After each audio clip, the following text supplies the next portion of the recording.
December 22nd, 1944. 0347 hours. A German 88mm shell screams through the frozen Ardennes sky and slams into an American foxhole outside Bastogne. The explosion vaporizes 3 paratroopers of the 101st Airborne instantly. Their bodies simply cease to exist. A 4th soldier, Private Kowalski, a 19-year-old mechanic from Detroit who had never held a rifle before Pearl Harbor, crawls from the smoking crater with blood pouring from his ears. He drags his dying sergeant through knee-deep snow, while German machine gun tracers slice the darkness above his head like burning green wires. Another shell lands, then another. The entire American perimeter is collapsing. Ammunition down to 8 rounds per man. No food for 72 hours. No medical supplies. No air support. The temperature has dropped to minus 15 degrees Celsius, and men are literally freezing to death in their foxholes. And 160 kilometers to the south, one furious American general is about to do something that every military expert on Earth will call impossible. Something that will make Winston Churchill scream into a telephone. Something that will break the back of Nazi Germany in 72 hours. Don't forget to hit like, subscribe, and turn on notifications so you never miss our next gripping episode. Come with us as we uncover more untold stories, historic events, and inspiring moments from the past. Join our community today. His name was Private Joseph Kowalski. Before the war, he fixed carburetors in his father's garage on Michigan Avenue. He could strip a Ford engine in 12 minutes flat, but he had never fired a gun at another human being. Now he was one of 18,000 Americans trapped inside a frozen Belgian town, waiting for a rescue that every general in Europe said could not possibly arrive in time. The experts calculated 3 weeks minimum. The Soviets laughed. Montgomery's staff called it fantasy. But one man had just picked up a telephone in Nancy, France, and promised something so outrageous that Churchill himself demanded a retraction. What happened in the next 72 hours would move 250,000 soldiers, 133,000 vehicles, and 100,000 tons of equipment through a blizzard across sheets of black ice straight into the teeth of elite German paratroopers. It would save Kowalski's life. It would save Bastogne. And it would rewrite everything the world thought it knew about mechanized warfare. The catastrophe had begun 6 days earlier, December 16, 1944. At 0530 hours, 1,600 German artillery pieces opened fire along an 85-mile front in the Ardennes forest. The bombardment was so intense that American soldiers 20 miles behind the lines thought an earthquake had struck Belgium. Trees exploded, bunkers collapsed, entire infantry companies vanished in the first 30 minutes. Field Marshal Gerd von Rundstedt had assembled 410,000 German soldiers, 1,400 tanks and assault guns, and 2,600 artillery pieces for a single massive punch designed to split the Allied armies and recapture the port of Antwerp. Hitler had personally named the operation Wacht am Rheinwatch on the Rhine, and he had staked the entire future of the Third Reich on its success. The American defenders in the Ardennes were either exhausted veterans sent there to rest or green replacements who had never seen combat. The 106th Infantry Division in position just 4 days collapsed completely within 48 hours. Over 7,000 Americans surrendered in the largest mass capitulation of U.S. forces in the European theater. The Germans carved out a bulge 80 kilometers deep and 100 kilometers wide. Panzer columns raced toward the Meuse River. American fuel depots fell. Supply convoys were massacred on frozen roads. At Malmedy, SS troops from Kampfgruppe Peiper murdered 84 American prisoners of war in a snow-covered field, executing them with machine pistols as they stood unarmed with their hands raised. The bodies were left to freeze where they fell. News of the massacre spread through American units like wildfire, creating equal parts terror and cold, murderous fury. And sitting squarely astride the most important road junction in the Ardennes, the town of Bastogne, was the 101st Airborne Division rushed into position so fast that many paratroopers arrived without winter coats, without ammunition, without even helmets. By December 20th, they were completely surrounded. Hitler ordered Bastogne obliterated. But everything was about to change because of one man nobody in Versailles wanted to listen to. George Smith Patton Jr. was 59 years old, wealthy, foul-mouthed, and widely considered the most dangerous general in the United States Army. Not dangerous to the Germans, dangerous to his own superiors. He had slapped a shell-shocked soldier in a Sicilian field hospital and nearly ended his own career.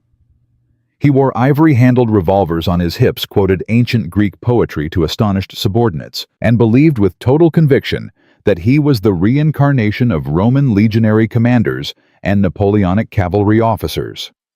He had commanded Third Army since August 1944, and in that time his forces had advanced farther faster and killed more Germans than any other Allied formation in Europe. But on December 18, 1944, while Eisenhower and Bradley were still staring at maps in absolute shock, trying to comprehend the scale of the German breakthrough, Patton was already thinking 3 moves ahead. He called his intelligence chief, Colonel Oscar Koch, into his private office in Nancy and asked one question that would change the war. If we have to pivot 90 degrees to the north and relieve an encircled force in the Ardennes, what is the fastest possible time? Koch gave him 5 to 7 days. Patton studied the map in silence for 40 minutes, then picked up a pencil and began drawing routes. His eyes burned with something that terrified his own staff officers. He was already seeing it. 3 parallel columns. Round-the-clock movement. Prepositioned fuel. Traffic control, absolute and brutal. He knew before Eisenhower knew. He knew before Bradley knew. He knew before the trapped paratroopers in Bastogne knew. And one fateful winter night, he was about to make the phone call that would shock the free world. December 19, 1944. 1100 hours. Verdun, France. Supreme Allied Headquarters had convened an emergency conference of senior commanders. Eisenhower sat pale and exhausted at the head of the table. Bradley chain-smoked beside him. Generals Hodges and Simpson stared at maps covered in red arrows. The atmosphere was funeral. Then Eisenhower turned to Patton and asked the question. "George, when can you attack north?" The room went dead silent. Every officer present knew what was being asked. Disengage an entire army from active combat, rotate it 90 degrees, move it across hundreds of kilometers of ice-covered roads in blizzard conditions, and attack elite German forces that had just achieved the war's most stunning tactical victory. Patton's reply came back immediately, casually, almost bored. The morning of December 22nd, with 3 divisions. The reaction was instant disbelief. British liaison officers actually laughed out loud. One American general muttered audibly that the idea was insane. Bradley's face went white. It was not just crazy, it was considered militarily impossible by every doctrine, every manual, every logistics formula the United States Army had developed over 170 years of existence. You did not move 250,000 soldiers 160 kilometers in 72 hours in winter. You certainly did not do it while simultaneously disengaging from offensive operations and preparing for an immediate attack on the other end. Montgomery's planning staff, consulted by telephone an hour later, calculated minimum time required at 3 full weeks. Soviet observers attached to SHAEF found the timetable so absurd they assumed it was a translation error. When Eisenhower finally telephoned Churchill that evening with the news, the Prime Minister's voice exploded across the transatlantic line. "Tell me that is a mistake. Tell me you meant 72 days, not hours." But there was no mistake. Patton had already given the order. What Churchill did not know, what Eisenhower did not know, what nobody outside a small circle of Third Army staff officers knew, was that Patton had been secretly preparing for exactly this contingency for 7 days. His decision that afternoon would save thousands of American lives. But first, it had to survive contact with reality. December 19th, 2000 hours. Nancy, France. The Third Army Command conference room was thick with cigarette smoke and controlled panic. Colonel Walter Muller, the exhausted logistics chief, stood before a wall map, with his hands visibly shaking. The numbers he was about to report would have broken a lesser officer. Current fuel reserves stood at 400,000 gallons. The initial movement alone would require 1.2 million gallons. The road network, according to every traffic formula in Army doctrine, could handle 20,000 vehicles per 24-hour period. Patton needed to move more than 6 times that. Routes were covered in black ice. Visibility was under half a mile. Temperatures had fallen so low that engine oil was freezing inside transmissions, and drivers' hands were sticking to steering wheels. And then there was the enemy. Between 3rd Army's starting positions and Bastogne stood elements of 3 German panzer divisions and the elite 5th Fallschirmjäger paratrooper division, men trained to stop exactly this kind of maneuver. Patton listened to the litany of impossibilities with absolute calm. When Muller finished, Patton stood up, walked to the map, and in a voice that carried absolute command, he said the words that would become legend inside 3rd Army. "Gentlemen, I do not care about doctrine. Doctrine is for peacetime and cowards.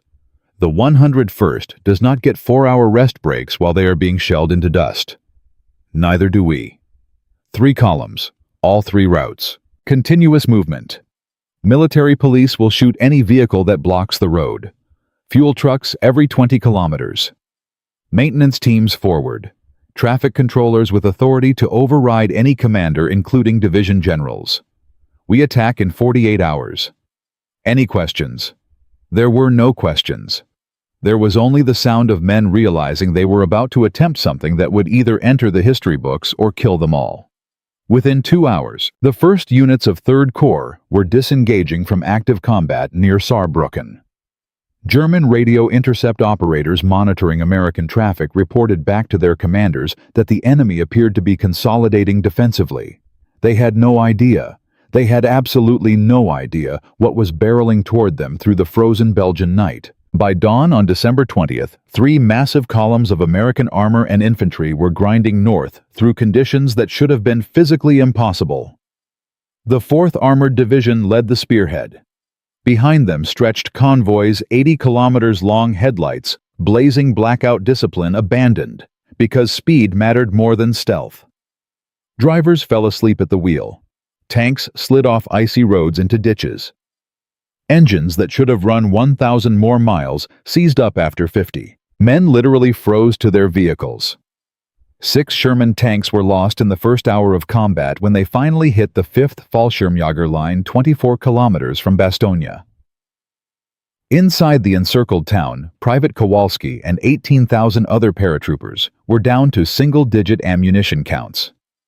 German artillery was systematically reducing their perimeter. Casualties were mounting.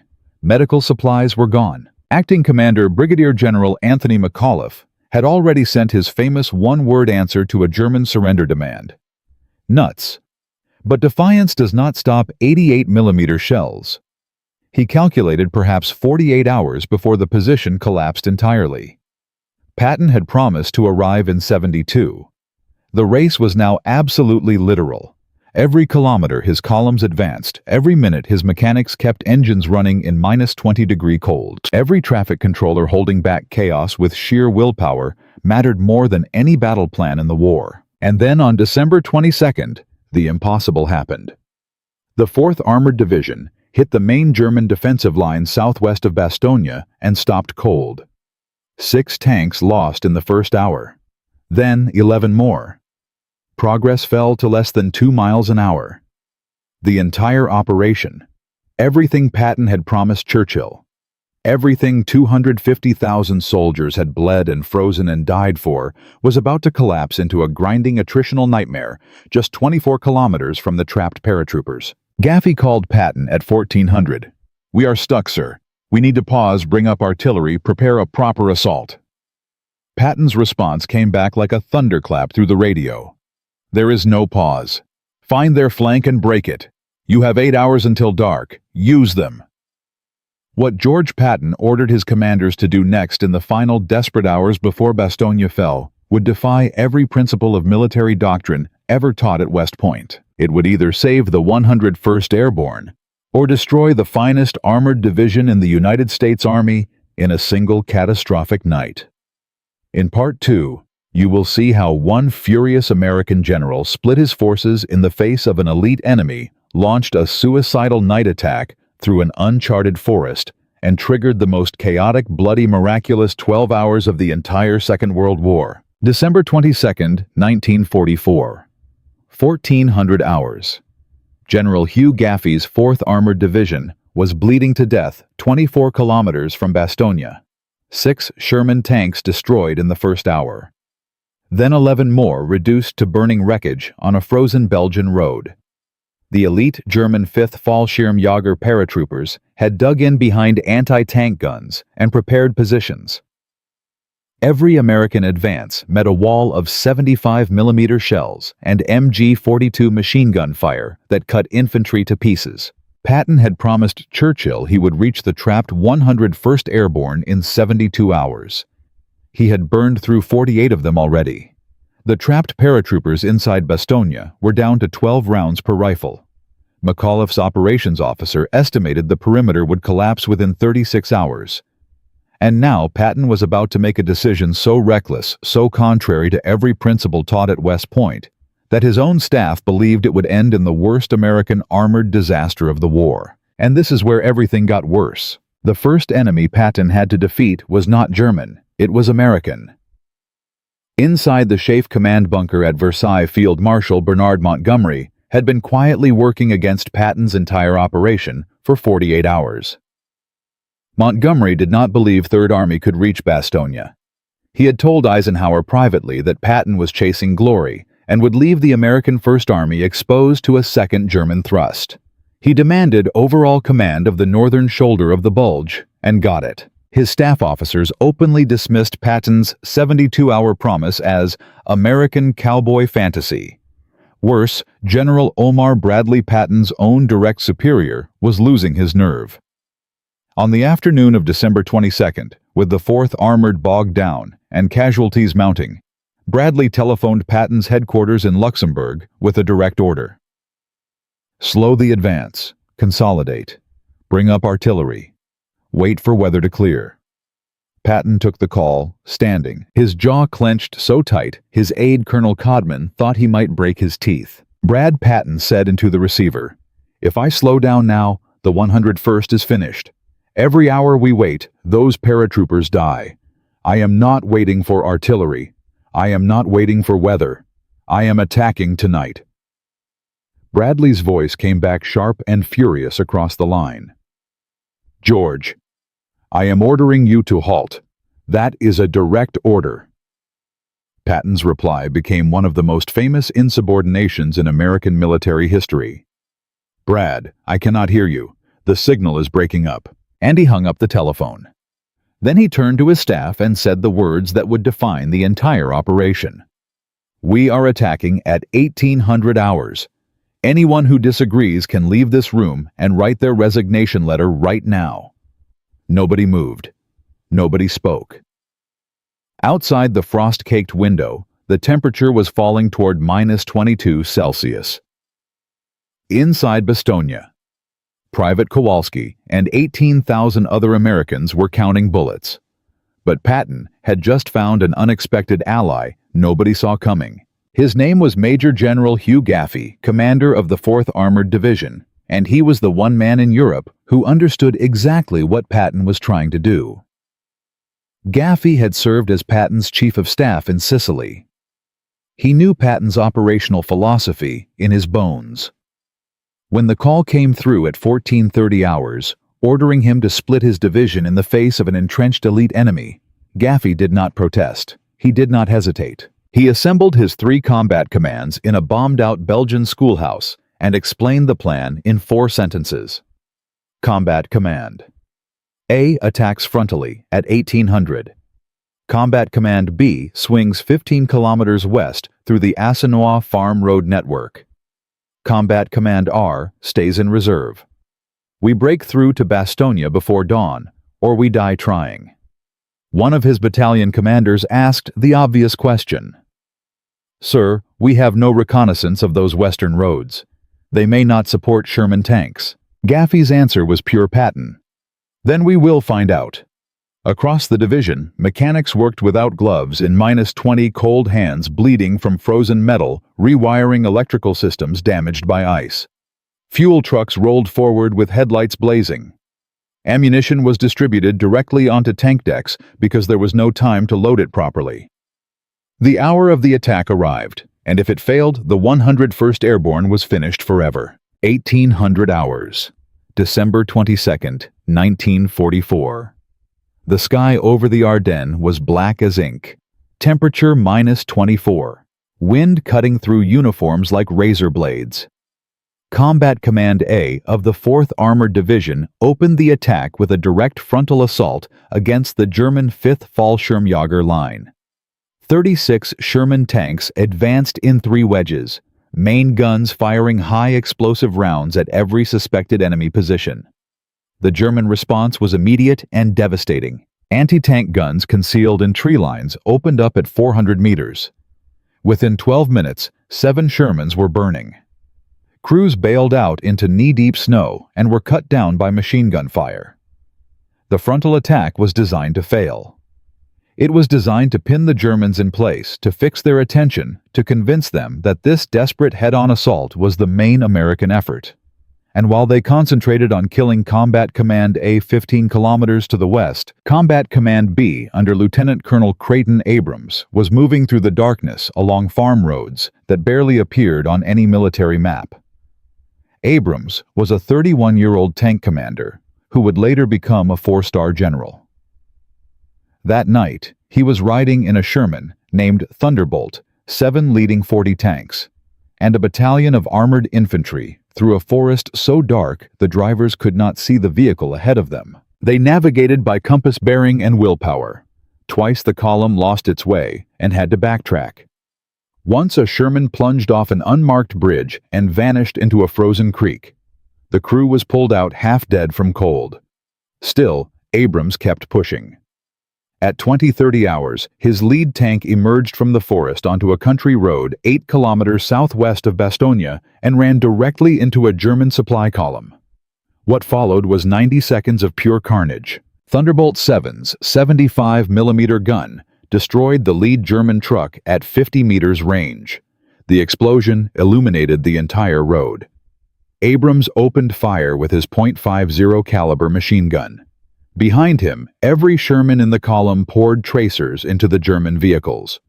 When the shooting stopped, 14 German trucks were burning wreckage and 80 enemy soldiers lay dead in the snow. The German command network in the sector went silent. Their rear was now compromised, and they did not know by how much. Abrams kept moving. By 2200 hours, Combat Command B had punched 6 kilometers into the German flank. The Fallschirmjäger defensive line was collapsing inward, paratroopers turning to face a threat they could not locate in the darkness. German officers were screaming contradictory orders over the radio. American tanks were appearing from directions they should not have been able to reach. Panic spread through elite troops who had not known panic in 4 years of war. At 16:45 hours the next day, December 26th, after 72 hours of continuous movement and 48 hours of sustained combat, First Lieutenant Charles Bogus of the 37th Tank Battalion saw foxholes ahead. American foxholes. American soldiers' gaunt and filthy weapons raised ready to fire. Bogus stood up in his turret and waved.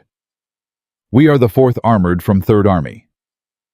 The paratrooper in the foxhole stared at him for a full 3 seconds, unable to process what he was seeing. Then he climbed out of the hole, walked across the snow, and said in a voice cracking with exhaustion, "You are a beautiful sight."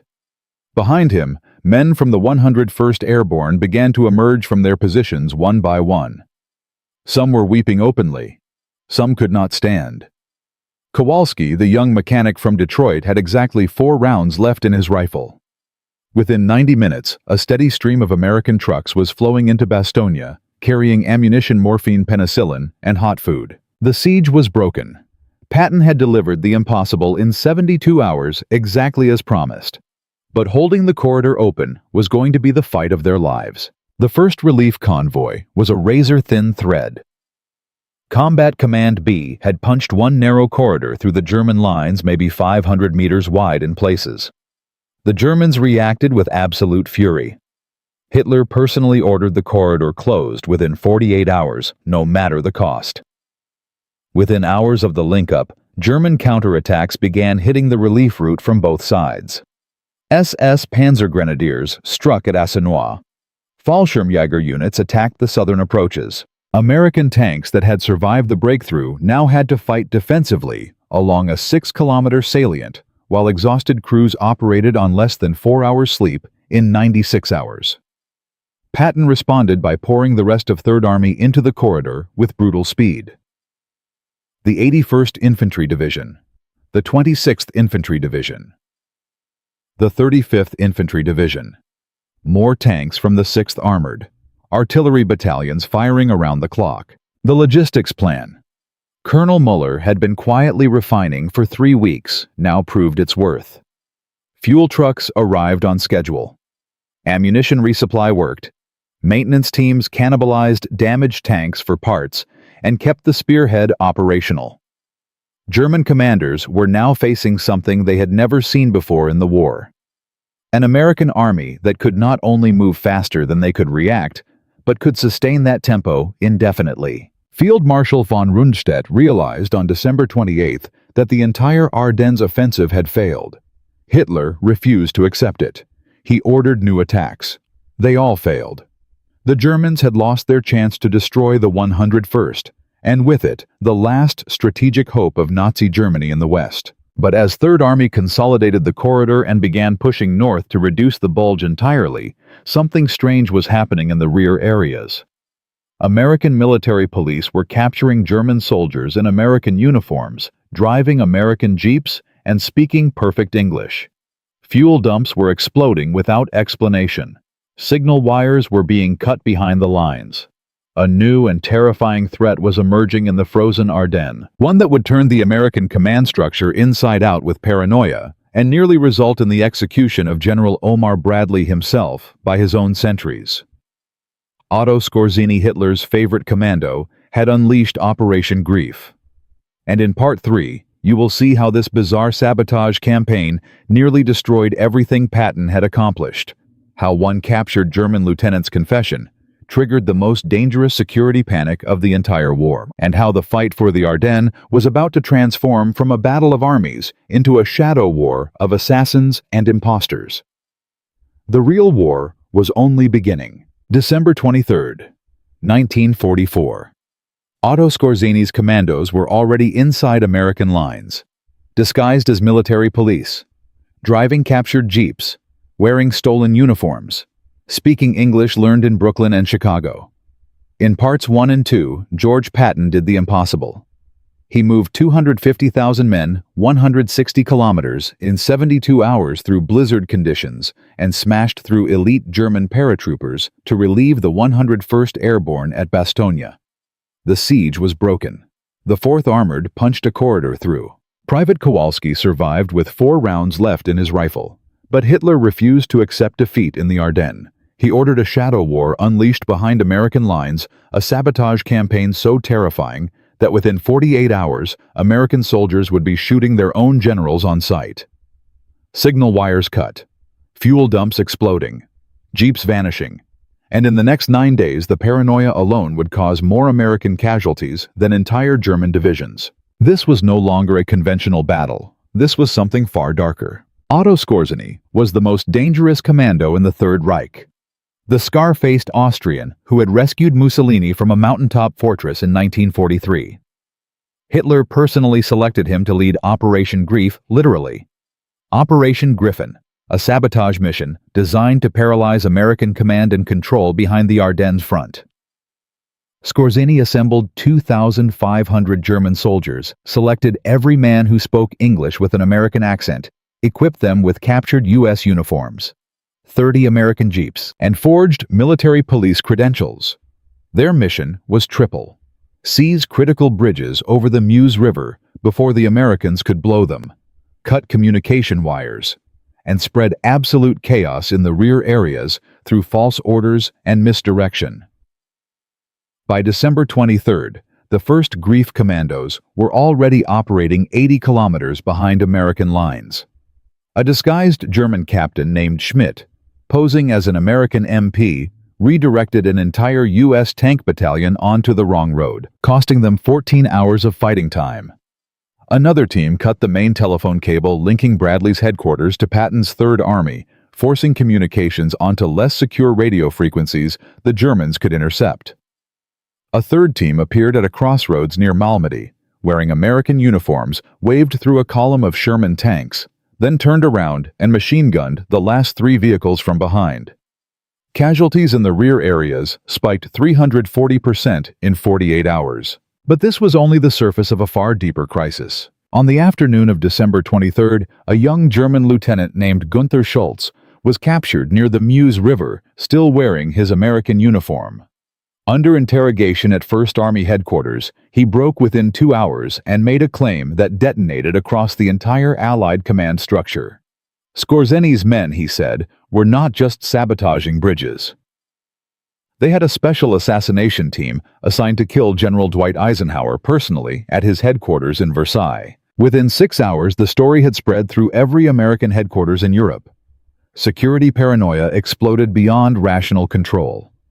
Eisenhower was placed under such intense protective custody that he could not leave his own quarters for Christmas Day. Patton was stopped at gunpoint by his own sentries 3 separate times in 72 hours. Omar Bradley himself was nearly shot by a jumpy American private in Luxembourg when he failed to correctly answer a security challenge about the name of Mickey Mouse's girlfriend.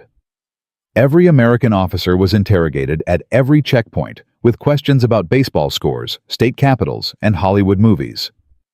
An entire U.S. infantry battalion was held under armed guard for 6 hours because their commanding officer could not remember the name of Betty Grable's latest film. Friendly fire incidents multiplied. Supply convoys were delayed or destroyed by suspicious American MPs. On December 24th alone, 19 American soldiers were killed by their own comrades in mistaken identity shootings. Patton wrote in his diary that night, "The enemy has now turned our own fear into his most effective weapon." And then one event changed the entire war. January 3rd, 1945.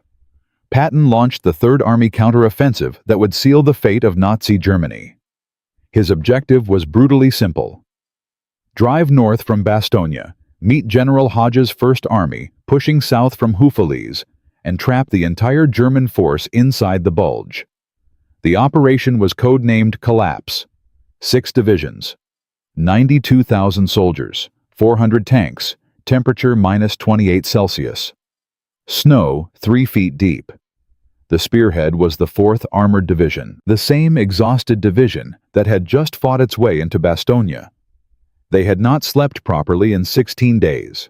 At 700 hours on January 3rd, Patton's artillery opened the bombardment. 312 American guns fired 18,000 shells in 40 minutes. The forward German positions simply ceased to exist. Trees exploded. Bunkers collapsed. Entire companies of Volksgrenadiers were buried alive. The 4th Armored rolled forward behind a moving wall of fire. German defenders who had survived the barrage rose out of their holes and surrendered immediately. Others fought to the death with Panzerfausts at point-blank range. Combat Command. A advanced 4 kilometers in 6 hours, destroying 22 German tanks and capturing 800 prisoners. To the north, the 6th Armored Division hit the German 26th Volksgrenadier Division head-on and shattered it completely. The German defensive line, the one von Rundstedt had spent 12 days preparing, collapsed within 48 hours. But the worst was yet to come for Hitler's army. On January 8th, Patton committed the 90th Infantry Division to a flanking attack through terrain the Germans considered impassable. Heavy forest, steep ravines, ice-choked streams. The Americans crossed all of it carrying their weapons on their backs, dragging mortars by rope, sliding down icy slopes into German defensive positions from directions no one had prepared for. The 90th killed or captured 3,400 German soldiers in 72 hours. On January 12th, Army broke into open country. Resistance collapsed. German units began surrendering in entire battalions. At 15:30 hours on January 16, 1945, Lieutenant Colonel Jim Hayes of the 41st Cavalry Reconnaissance Squadron 3rd Army met Lieutenant Harold Cohen of the 11th Armored Division 1st Army on a frozen road outside the town of Houffalize. The two officers shook hands. The Bulge was closed. Inside the pocket, 220,000 German soldiers were trapped or killed over the following weeks. The finest remaining combat divisions of the Wehrmacht were destroyed. Hitler's last strategic reserve ceased to exist. One American tanker wrote home that night, "We shook hands on a road in Belgium and sealed the fate of Germany. It took 10 minutes. It felt like a lifetime." And the news of what happened next reached Berlin within hours. The numbers were catastrophic for Germany. In the Ardennes campaign that Patton had broken open, the Wehrmacht lost 98,000 soldiers killed, wounded, or captured. 700 tanks and assault guns destroyed. 1,600 aircraft lost. Every single reserve that Hitler had assembled for the defense of the Reich was gone. German infantry divisions were now at 40% strength, panzer divisions at 25%. Replacement fuel supplies dropped 60% because the Luftwaffe had burned its remaining reserves trying to support the offensive. Third Army alone captured 31,000 German prisoners between December 22 and January 28. The strategic balance in Western Europe flipped permanently. American war correspondents flooded the zone with stories of Patton's 72-hour march and the closing of the Bulge. Life magazine put Patton on its cover. Radio broadcasts in the United States and Britain reported the victory in tones of near-religious awe. American soldier morale surged across every theater. German soldier morale collapsed. Desertion rates in the Wehrmacht increased 800% in February 1945. Entire companies surrendered without firing a shot when American armor approached. On the Eastern Front, Soviet intelligence officers reported that German divisions facing them were suddenly receiving far fewer reinforcements and replacements because everything Hitler had was being thrown into the collapsing Western Front. Stalin reportedly told his commanders that the Americans had won the war in 1 week. Eisenhower recommended Patton for his 4th star. Bradley, who had tried to order him to stop the attack, now privately admitted that Patton had saved the entire Allied position in Europe. Churchill stood in the House of Commons on January 18th and delivered a speech that would enter British parliamentary history. He called the American counteroffensive the greatest feat of rapid mechanized warfare ever accomplished by any army in history. He did not mention that he had personally demanded someone tell him Patton's original promise was a mistake. From a scheduling suggestion treated with open laughter by Montgomery's staff to the permanent destruction of Nazi Germany's last strategic reserve. That was what George Patton's 72 hours had accomplished in 34 days. The impossible march had triggered a chain reaction that nobody, not even Patton himself, had fully anticipated. But history has a cruel sense of irony. The general who had just saved the Western Alliance, who had moved faster than any commander in military history, who had broken Hitler's last hope, had only 9 months left to live. And the death that awaited George Smith Patton Jr. would not come from a German 88mm shell, or a Panzerfaust, or a Luftwaffe bombing raid. It would come from something far stranger, far more mysterious, and to this day, far more controversial. In Part 4, the final chapter of this story, you will discover what really happened to George Patton after the guns fell silent, why his widow refused to allow his body to be returned to America, which Soviet intelligence documents declassified in 2003 revealed about his final car crash, and why 3 separate American officers who served under him believed until their deaths that General Patton was murdered. The war was over, but the secret war for George Patton was just beginning. This story has one final chapter that almost nobody knows. December 21, 1945. A military hospital in Heidelberg, Germany. George Smith Patton Jr., the 4-star general who moved 250,000 men in 72 hours to save Bastogne, lay paralyzed from the neck down, unable to breathe on his own. 12 days earlier, his Cadillac staff car had collided with a U.S. Army truck on a quiet road outside Mannheim. The collision was minor. The injuries inexplicable. His wife Beatrice sat beside his bed as the life drained from the man who had humiliated Hitler, rescued the 101st Airborne, and closed the Bulge. In parts 1 through 3, we watched a crazy promise become the greatest feat of rapid warfare in military history. Private Kowalski saved. Bastogne relieved. The Wehrmacht's last reserve annihilated. But the man who made it possible was about to die under circumstances that U.S. Army investigators sealed for 58 years, and the real story of what happened on that December road has a twist nobody saw coming. When Germany surrendered on May 8, 1945, George Patton was at the absolute peak of human achievement in his profession. Third Army had driven deeper into Germany than any other Allied force. His soldiers had captured over 1.2 million enemy prisoners, liberated 12,000 towns and villages, and freed hundreds of thousands of prisoners from Nazi concentration camps. He stood in Czechoslovakia with his armor pointed east, begging Eisenhower for permission to keep driving toward Prague. Permission was denied for political reasons. Stalin would get Prague. Patton returned to Bavaria as military governor and within 4 months managed to destroy his own career. He gave press interviews criticizing American denazification policy. He compared the Nazi Party to American political factions. He publicly argued the United States should immediately rearm the defeated Wehrmacht and turn east to fight the Soviet Union, whom he called the real enemy of Western civilization. Eisenhower, furious, relieved him of Third Army Command on October 7, 1945. Patton was reassigned to the meaningless 15th Army, a paper headquarters tasked with writing the official history of the war. For the general who had commanded the greatest mechanized advance in history, it was a humiliating exile. He wrote to Beatrice that he felt like a caged lion. He spoke openly of resigning his commission and returning to civilian life. He planned to fly home for Christmas on December 10, 1945. On the morning of December 9th, he decided to go pheasant hunting in the Rhineland one final time before departing Europe forever. His Cadillac pulled out of the officer's billet at 0900 hours. 40 minutes later, a U.S. Army 2.5-ton truck, driven by Private First Class Robert Thompson, turned left into his path at an intersection near Mannheim. The low-speed collision threw Patton forward. His head struck the partition behind the driver's seat. He immediately said to his aide, General Hobart Gay, the words that would become his epitaph. "This is a hell of a way to die." He was paralyzed instantly from the third cervical vertebra down. 12 days later, after seeming to improve, and then suddenly declining, he stopped breathing. He was 60 years old. Beatrice Patton made one final decision that stunned Washington. She refused to have her husband's body returned to the United States.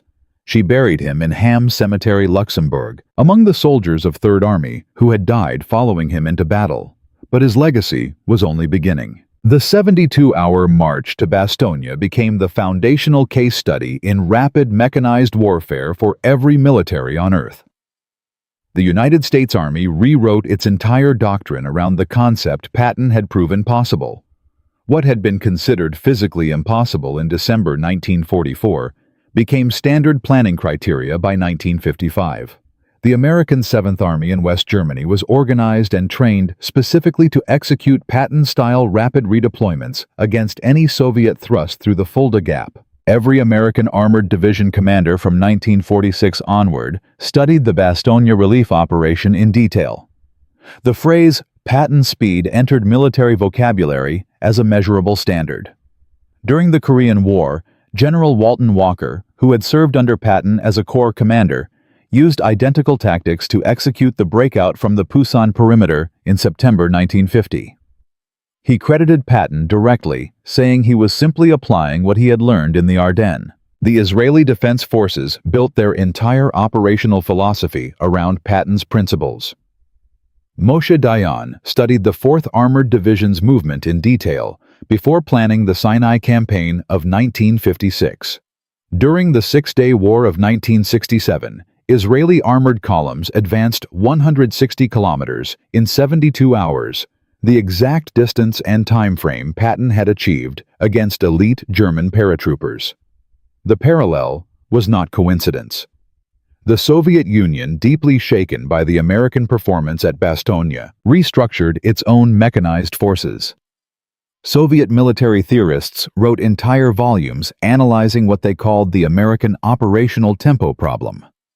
The massive tank armies deployed along the Iron Curtain throughout the Cold War were designed specifically to overwhelm NATO before Patton-style rapid reinforcement could be executed.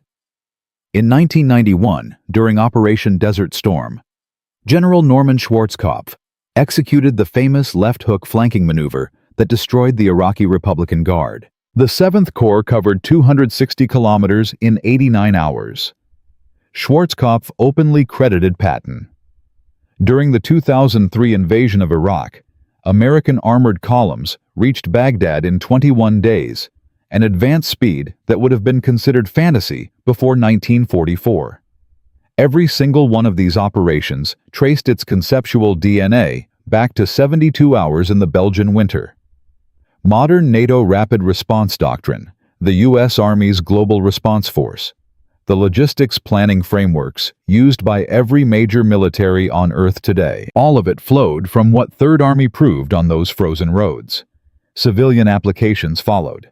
FedEx founder Fred Smith, who served in Vietnam, publicly credited military logistics studies, including the Bastogne relief operation, as the inspiration for his overnight delivery model. The entire modern concept of just-in-time logistics emerged from wartime studies of how Patton's fuel dumps had kept 250,000 men moving without interruption. But the greatest lesson of Bastogne was not about tanks or logistics. The deepest lesson George Patton taught the world was about the difference between real impossibility and imagined impossibility. Every expert who told him 72 hours was impossible was using correct mathematics, correct doctrine, and correct historical precedent. They were also completely wrong. Their calculations assumed normal conditions, normal procedures, normal levels of human endurance. Patton refused to operate within those assumptions. He asked a different question entirely. Not what is possible, but what is necessary. And then he organized every resource at his disposal to bend reality toward necessity. Institutions across every field of human endeavor have always resisted exactly this kind of thinking. Military establishments laughed at Billy Mitchell when he insisted aircraft would sink battleships. They court-martialed him in 1925. 16 years later, Japanese aircraft sank the Prince of Wales, the Repulse, and half the American Pacific Fleet at Pearl Harbor. Military scientists ridiculed Frank Whittle when he proposed jet engines in the 1930s. British engineers insisted his designs violated physical laws. Within 15 years, every advanced air force on Earth was flying jets. The pattern repeats endlessly. The railroad was impossible. Heavier than air flight was impossible. Breaking the sound barrier was impossible. Landing on the moon was impossible. Every expert opinion, backed by every correct calculation, pointed toward impossibility. And every single one was demolished by someone who refused to accept that conventional wisdom equaled reality. Patton's genius was not that he lacked respect for expertise. He had studied military history obsessively his entire life. His genius was that he recognized expertise can calcify into a prison, that the accumulated wisdom of generations can become a cage preventing exactly the breakthroughs that change the world. Business schools today teach what they call disruptive innovation theory, the pattern by which established organizations fail to respond to revolutionary new approaches. The case studies involve corporations like Kodak, Blockbuster, and Nokia. But the theoretical foundation is essentially the lesson of Bastogne. Organizations fail when their internal wisdom becomes incapable of imagining outcomes their experience says are impossible. Patton avoided that trap through sheer force of will and relentless aggression. And there is one final detail about this story that almost no one knows. In 1979, a retired OSS operations officer named Douglas Bazata broke a 34-year silence at a reunion dinner of Office of Strategic Services veterans in Washington, D.C. Before an audience of former intelligence operatives, Bastogne claimed he had been ordered by OSS Chief William Donovan in October 1945 to arrange the assassination of George Patton. Bastogne stated he carried out the order on December 9, 1945, using a specially modified projectile weapon fired into Patton's neck through the window of his Cadillac at the moment of the staged truck collision. He said Patton's subsequent paralysis was not from the minor crash, but from this weapon. He further claimed the NKVD Stalin's secret police had separately approved a hospital poisoning when it appeared Patton might recover. Bastogne produced no physical evidence. The U.S. Army officially denies his account, but a Soviet intelligence file declassified in 2003 from the former KGB archives in Moscow confirmed that Stalin personally considered Patton the single greatest post-war threat to Soviet interests in Europe and had authorized what the document called active measures if necessary. The file was incomplete. The final pages had been removed. American historian Robert Wilcox spent 10 years investigating interviewed 40 witnesses and published a book in 2008, concluding, assassination was highly probable. The U.S. Army investigative records from December 1945, normally routine, had been classified at the highest level and remained sealed for 58 years. When finally released, 27 separate documents were missing. The driver of the truck, Private Thompson, was never formally interviewed. He was quietly transferred out of Europe within 30 days of the accident. 3 officers who rode in Patton's Cadillac that morning filed statements that contradicted each other on basic facts. General Hobart Gay, who sat beside Patton, refused to discuss the incident publicly until his death in 1983. The truth will probably never be known with certainty, but the circumstantial evidence is substantial enough that American historians today treat the assassination theory as a legitimate open question, rather than a fringe conspiracy. The man who moved 250,000 soldiers through a blizzard in 72 hours may have died because he moved too fast, too aggressively, and talked too openly about the enemy to come. From a single phone call that made Churchill demand someone tell him it was a mistake to the annihilation of Hitler's last reserve to a doctrine that still shapes every modern military on Earth. George Patton proved that the word impossible is often just the admission of limited imagination. In 72 hours, he saved 18,000 American soldiers trapped in Bastogne. In 34 days, he ended any realistic chance of German victory in the West. In the 80 years since, his 72-hour march has influenced operations that saved countless additional lives on battlefields from Korea to Kuwait. To every modern rapid response scenario, military planners prepare for today. A young mechanic from Detroit named Joseph Kowalski went home to Michigan in 1946. He married, raised 4 children, and ran his father's garage until he retired in 1988. He never forgot the tanks that appeared in the snow. Neither should we. If this story moved you, share it with someone who believes limits are fixed. Subscribe for more stories of the impossible becoming real. And remember the final lesson George Patton wrote in his personal diary the night before the Bastogne attack, a lesson that outlived him, outlived the war, and still matters today. Accept the challenges so that you may feel the exhilaration of victory.